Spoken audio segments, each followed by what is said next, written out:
Hello everyone, so I've got the December 2024 Sketchbox subscription premium to open. I am super excited. This is the final box of the year and I'm looking forward, my sticker's still in there, to doing a favorite art supplies edition for Sketchbox. And I needed this box to see if there were any favorites in here, which I saw a sneak peek, so I think there are going to be some favorites in here. So look for that soon. Oh wow, look at all this. Okay, beautiful, beautiful artwork here by Elizabeth Baudouin, maybe? I don't know. Might not have pronounced that right. Disclaimer, I don't know how to pronounce her name. Or here is the brochure. And it's nice, that long format we've been getting. Wow, that looks intriguing. And you know, if you've been watching my channel, and if you haven't, I love color. So this is, look, okay, it's gonna be a winner just in the color department. Let's see, ooh, we have a prompt of wreath. We have some beautiful custom beam paints. I'm not familiar with beam. Half pan watercolor 3 set in Orca. What? Something I don't even know. Xingwaukaanande. I definitely pronounced that wrong. Pine. We'll just call it pine. And Michigan Misud turtle belly. I'm gonna have to look into this company. I am gonna guess that those are like Native American or First Nation if you're Canadian names or words, but I don't know. Whoops, I closed that. Look at this. It comes in a little baggie. Oh, look at that. Indigenous. So indigenous is probably the proper term there because that means indigenous to whatever area. We don't know what area. Handmade watercolor, packaged, plastic free. Nice. Good for the environment. This is really cool. It's completely new to me. I like the little bag, though I don't know if I'll use it much. Oh, my little piece of birchwood. I wonder if it got wet somehow because the bark is coming off. It smells a little musty, but it's hand stamped there. Look at how beautiful that is.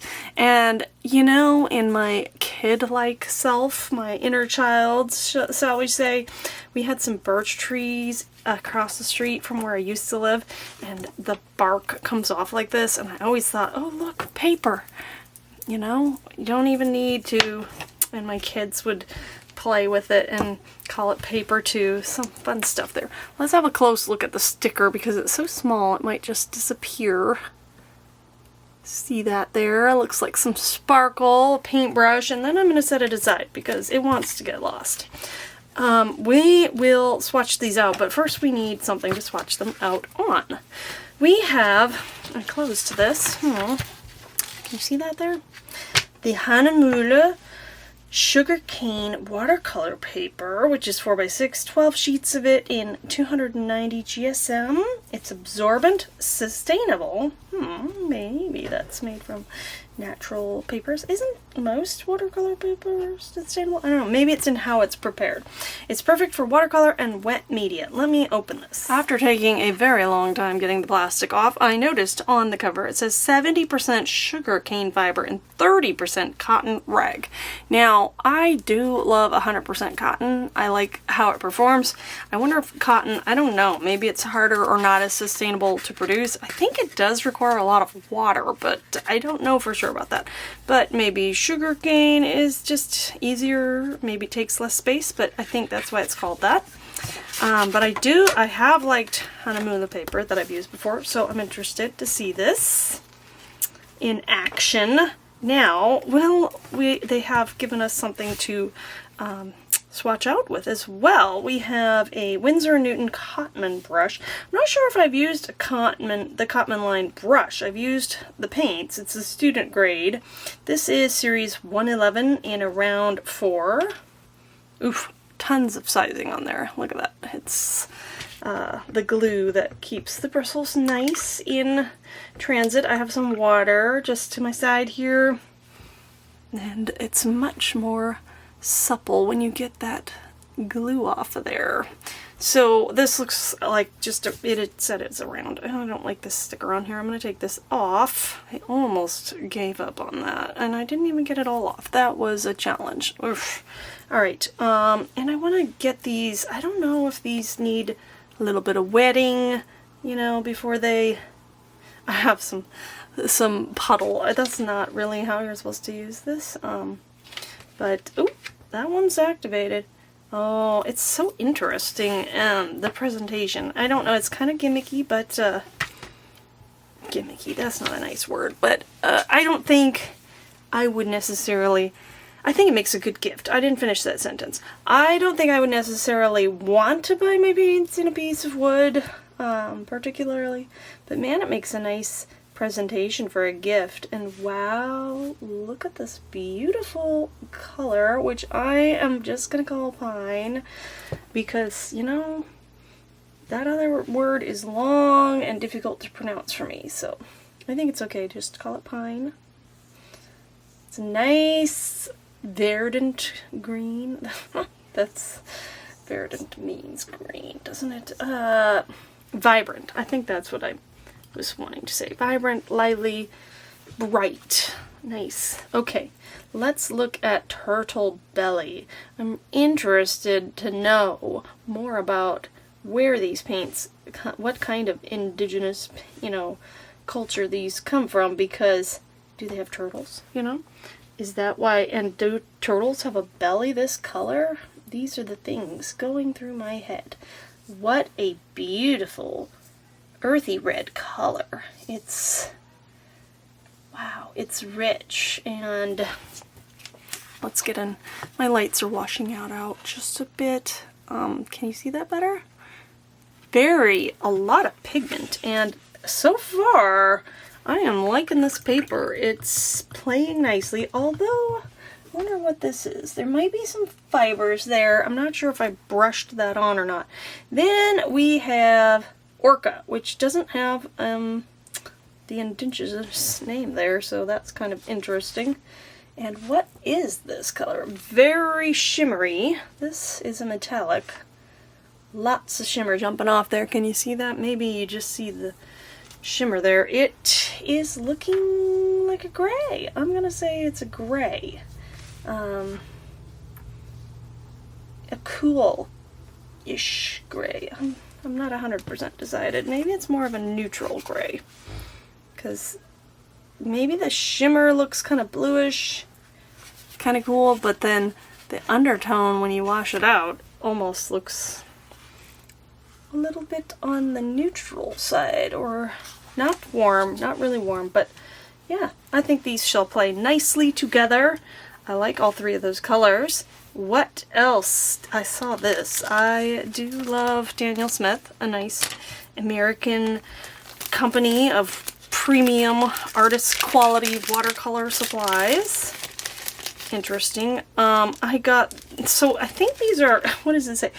Carbazole Violet, versatile mobile. This stick can be used directly on the surface. Meh, I don't see anything revolutionary in that information. They give us the sticker. I have bought watercolor sticks before, a couple of them, because I think you get a little bit more value, maybe, in the stick. I think I got the butt of the stick. It looks like they just took a stick and chopped it in half. And I was wondering about that when I saw the preview. Well, how are you going to know what it is? So then I got a sticker with the information that would be on what I'm assuming is the other half. So maybe I can just peel that over. I'm really glad they included a sticker. I was wondering what they were going to do about that. Uh-oh, this thing got into my Orca. Look at that funny pattern. I don't know if you can see that. Maybe when I come close. So for this, you can watercolor stick. It's highly pigmented. You can go straight in on the page. Look at that. I barely touched it. And then you can activate it. I think it's going to be harder to, if you like draw with it, I don't know if you can get it all the way, you know, dissolved. That's the word. Wow. Yeah, and I don't see it going away. So that's not my favorite way to use these. I have chopped off the top of it and just put it into a travel palette and used it just like a dried pan of watercolor. I have done that, and then you can just see, as I'm doing here, go straight in, and wow, you can get, with just a damp brush, a ton of pigment there. Oh my goodness, I didn't even need to rub it that long. I could go for miles with this pigment here, and you can just really get a lot. And oh, the other reason I was super excited when I saw the preview was I don't have this color. I do have a Winsor Violet in my collection. I do not have the Carbazole Violet, and I have wanted it, but since I already have a purple and I don't do watercolor every day, I do everything, so I haven't bought it, and here I got it. Yay! So I'm super happy to get to try it out in this cute little stick form. And ooh, we still have one more item with plastic packaging. It is the bane of my existence. This hopefully won't be too hard to open. That was easier than I expected. This is the Copic Acrea. Was it last month we were introduced to this? It is like an acrylic paint pen, similar to Posca, I find. And this looks like we got silver, and you know, it worked great. I don't know, this says it retails for $4.45. I'm off the top of my head, I don't know how that compares to Posca. They're both Japanese companies, I believe. Posca is another Japanese company. This is going to have to be primed, just like any old acrylic paint pen. We'll see if that's enough shaking, and then you push the nib in a few times or for a while. Okay, this one might win the record for longest time that I've spent. I think it was fully more than a minute. But ooh, I was starting to wonder, did I get a defective one? No, it just, you know, took a while, and that's okay. So, paint pen. I tend to like whip around sometimes, and I have to think about going slower, because especially on a paper that has any kind of texture, this one's not particularly textured, but the paint flings. I fling with paint pens. I went straight in, and I'm not getting a lot of movement. It's going to be permanent when it dries because it's acrylic, but I thought maybe I'd get a little more movement. I didn't. I'm kind of trying to, I want to see what else, you know, I can do with these. Sometimes with the paint pen, you know, if I'm being challenged to just use the supplies in the box, obviously if I don't have that challenge, I can pull anything out from my stash, but you can get a nice wash when you scribble it onto a palette and activate it with water. And if you didn't have a palette, if you have some packaging, that one's not going to work. None of the stuff that came in this box would be great, but of course my messy desk has some packaging left around. You can definitely use that as well. You don't want to wait too long because it would get permanent on the packaging as well. And then look at that. I like the ceramic or porcelain palettes. I think this is actually like a sauce dish. I got this one from Daiso, the Japanese type dollar store that is available in my area, and it's available online, but they have lots of, like, this isn't completely white, and it has some divots which get some stuff stuck in it, but another great place to find interesting palettes such as ceramic or porcelain is a thrift shop. Okay, let's see what kind of blends we can get here. Since I got my palette here, looks like my beam paint's dried up already. This red, in fact, straight out has, like I said, it was an earthy red, but it's almost a brown right straight out of the thing. So I think we're going to be able to make all kinds of brown with that. Ooh, that's like an army green. Let's add a little more. Not enough. A little more. Oh, that's going to be some nice other green, like, ooh, shadow, some pine type accents. I wanted to do more brown. Now, it's a greenish brown.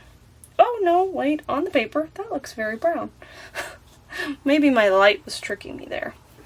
And let's see if we spread it out. Look at that lovely, ooh, twigs. All kinds of wreathy accents are going to be definitely available here. I wonder what would happen if we mix a little bit of our Carbazole Violet and get some Orca going. The Orca is more shimmer than pigment, and I don't know, I kind of thought maybe it would have a little more pigment. There's a ton. I like the shimmer, but I was thinking it was the perfect color to illustrate my rabbit, and I don't know, I think it has a little bit too much shimmer there, but maybe I'll try it anyway. What do you guys think? Should I paint my rabbit with shimmer? Will he mind? So we can, it's just more shadowy, the mixture of the Carbazole Violet and that. I'm not sure what I'm going to do now. I mean, if my rabbit was brown, that would be perfect. But he is a blue-gray. And I was doing a little practice painting with my own supplies. I show you here. These are not from the box. These are just random paints. But there he is, my handsome bun. And that was from a picture I took. And I'll show you. I printed it out. His eye was catching the light there. He's sitting on an ottoman. This is where humans would put their feet, and that's a fireplace in the back. So you can see he's quite large. And his name's Henry. And then I traced it and used that to transfer. And then look at that. He's got a wreath around his neck. I think it's quite cute, but I don't know. Is that too shiny? Maybe we'll try it, and then at the end we'll see if we think he's just way too shimmery or not. It's great for the jingle bell. Other than that, I think that's everything in the box. Really love this box. I'm going to have a hard time choosing top 10. I will not do it in any particular order, but there's a lot of contenders in this box. So let's move on to some artwork. Okay, everything's dry. I just wanted to make a couple notes. I did look up Beam Paints, and it's Canadian and First Nations, and I can't pronounce probably any of their names, so I'm not going to try. But it sounds like a really cool company, and it's sort of, they're based Manitoulin Island or something like that. It's kind of up above Michigan. And so that's really cool. And I liked learning about that. And so far, I really like these paints. So I think there might be, I said already, a couple things that end up in my favorites video coming up soon. I want to get on to the artwork. I'm gonna try to do my original idea with the rabbit. Why is it so bright in here? I hope the light's not too much and the camera's having trouble. But here's my little sketch, and we'll see. You already saw what it looks like with other supplies. Now, the disclaimer is, if it doesn't go as well, it's not necessarily the supplies, because I took my time on that one, and there's all this drying in between. And then, yeah, so it could be just, you know, user or me. It could be me that doesn't do as well on the second attempt. That's what I'm trying to say. Anyway, but we'll see how it goes. I think that it's a little too shiny for Mr. Henry. However, he needs a little sparkle maybe. And the other interesting thing I forgot to mention that the owner of this Beam Paints says in their About section on the website was that they had learned how to harvest, I think they said hematite, which I wonder if some of the sparkle comes from that. I don't know. But yeah, it's local there, and it sounds pretty cool that they have learned that, passing down the traditions, and it's all sustainable, so I like that. Moving on, we'll put I can find some snappy holiday music or something, and then speed this section up. Let's see what we can do with Mr. Henry and the theme of a wreath. And I'm gonna just see if I can tone down some of the light a bit. Right, let's go.